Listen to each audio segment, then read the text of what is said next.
कहानी एक छोटी सी लड़की चुन्नू की है, जिसका बड़े होकर एक सुंदर घर बनाने का सपना है। चुन्नू अपनी माँ के साथ रहती थी।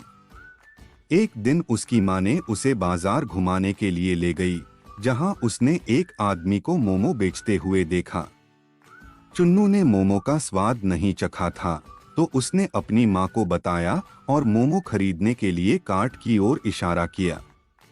जब उसने मोमो को चखा तो चुन्नू को गरम-गरम और मसालेदार मोमो से मोहब्बत हो गई।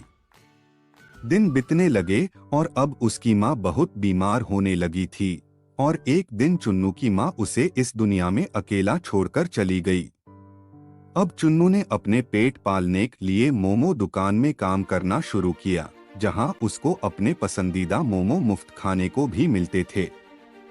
समय के साथ अब चुन्नू बड़ी हो गई थी, मगर उसकी गरीबी के कारण उसको कोई नहीं देखता था। चुन्नू को काम करने का थोड़ा पैसे मिलते थे, लेकिन उसका खूबसूरत घर बनाने का एक सपना जिंदा ही था। इसलिए उसने सोचा कि अब वह अपना खुद की मोमो का व्यापार शुरू करेगी। अब उसने स्वस्थ मोमो बनाना शुरू किया, जिसमें सब्जियां, बादाम, जड़ी बूटियां और मसाले शामिल थे। साथ ही पूरे अनाज के आटे से बना था, जो कि न केवल स्वादिष्ट बल्कि सेहतमंद भी था। चुन्नू मोमो बहुत मेहनत से रात दिन एक करके बनाती थी, जिससे उसका मोमो एकदम स्वादिष्ट बनता था। चुन्नू उसका मोमो का ठेला स्कूल के सामने लगाती थी और उसके मोमो का खुशबू पूरे स्कूल और सड़क में फैल जाता था। अब स्कूल के बच्चे सारे जंक फूड को टालकर सिर्फ और सिर्फ चुन्नू की मोमो खुशी खुशी खाते थे, जिससे शिक्षक और माता पिता भी खुश थे। बच्चे चुन्नू को अब चुन्नू मोमो आंटी कहकर बुलाते थे। एक दिन की बात है, जब गणेश जी धरती पर घूमने आए थे।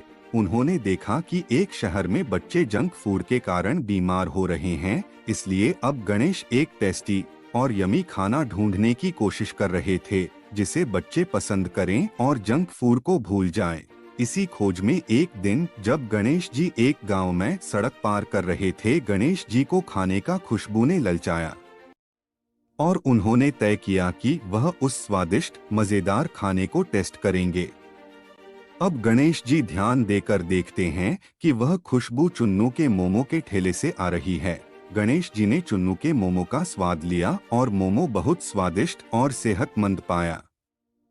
अब गणेश जी ने उससे बताएं कि चुन्नू, यदि तुम पास की शहर में तुम्हारा मोमो का दुकान लगाओगी, तो वहाँ के छोटे बच्चे जो ज्यादा जंक फूड खाकर बीमार हो रहे हैं, वह कम हो जाएगा। उसके साथ साथ तुम्हें तुम्हारी मनचाहा वरदान भी तुम्हें दूंगा। अब चुन्नू ने शहर में गणेश जी की बात मानकर अपनी मोमो का दुकान लगाई, जिससे बच्चों का जंक फूड का सेवन कम हो गया और उसका दुकान चुन्नू आंटी के मोमो के नाम से मशहूर हो गई। और गणेश जी ने उसकी इच्छा पूरी करते हुए उसे उसका बचपन का सपना, एक खूबसूरत घर भी दिया। इस प्रकार छोटी सी चुन्नू की मेहनत, संघर्ष और सपनों को पूरा करने की कहानी बन गई, जो हमें यह सिखाती है कि किसी भी मुश्किल से गुजरने पर हार नहीं माननी चाहिए और अपने सपनों को पूरा करने के लिए मेहनत करनी चाहिए।